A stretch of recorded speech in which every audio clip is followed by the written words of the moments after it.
really good, and it's about, two guys trying to find their way in LA. How's your experience kind of similar to your characters?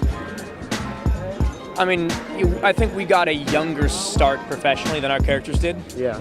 But at the same time, both Mitch and I are very, very similar in real life, and that's why we became friends, and then we've had to rebrand and restart a lot of things. And so there definitely has been a moment in both of our lives, I think I can speak for both of us when I say this, where we went, wow, like where do you go from here? How do you start over? How do you bridge that? And it's tough to do it by yourself. You do need friends.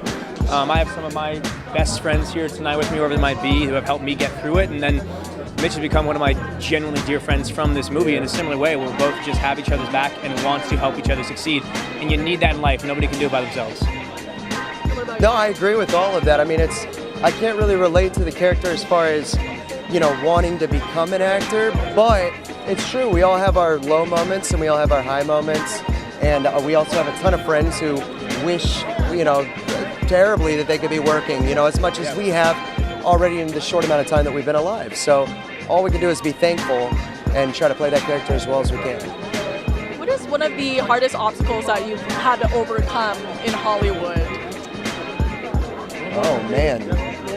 I mean, frankly, and once again, this is a really strange thing that Mitch is one of the few people who can relate to, coming from a kid's show in a town like this. It's amazing on one hand, obviously. We have so many fans because of it. You get such an amazing start. I mean, some people pay their dues by flipping burgers, and we got to act, and it was wonderful. But the stigma that comes with that can be a gigantic obstacle to overcome. To get into a mature action drama comedy like this, where there are swear words and sexual things, where like you're playing your age. So for him and I, it's transition, yeah, because people are so used to seeing us as these, child actors on Disney or Nickelodeon shows, where we aren't vulgar and or the comedy isn't that, so to make that transition and to film it and see the people's reaction, and hopefully they just let us do it without giving us a bunch of, you know what I mean? And I just it's terrible. I have the worst camera. language. I don't know what's wrong with me. My vocabulary is like 6 words. You're such a There you go. Would you guys say that, I'm like, as you can tell, your chemistry is great. What was it like working with one another and meeting each other for the first time? It is funny. We actually talked about this, how we have so many friends in common, but it was this movie really the first time we ever hung out. Ever really met. I was just psyched that you weren't I was just really excited about that.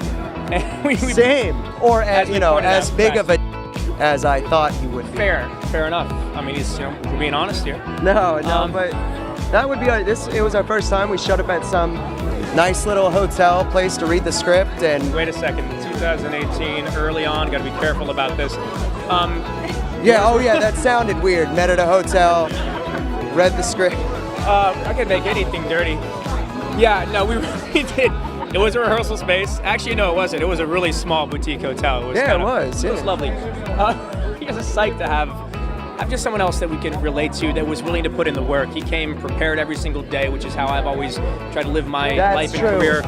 There was no bull, and that made it fun, because when you get on set and everybody knows their job and they come ready to go, as silly as it sounds, that's actually relatively rare in this town. James came to set one day and he was so sick. He had food poisoning. He was throwing up, and I was like, dude, we've been working 18-hour days nonstop every single day, no breaks. And I was like, dude, you can show up a little late. We can film some of my scenes. He's like, no, I'm going to be there. And he would come to set, film, go throw up, and then come back and film, and back and forth. And I was like, that's dedicated. You know what I mean? Because you can deal with some really actors who would be like, call the day off. They'll be like, I'm not coming into work. Like, everybody gets sick, and most other people in any other profession, for the most part, you get sick. You can't just take the day off. And I'm the same way, which is why we work well together. I actually got to give props to Paul Bunch, our director, because it does generally start at the top. So he acted that way, him and I acted that way. Between the three of us, we set a standard for the set. And it always works that way. Whereas at the top, if your director or your leads are rude or entitled, it trickles down. Absolutely, they set the tone. So we're lucky that Paul set the tone in such a great, welcoming, fun way, and we were able to just continue that. It's hard to work with actors, so the fact that he's really good at it's like amazing.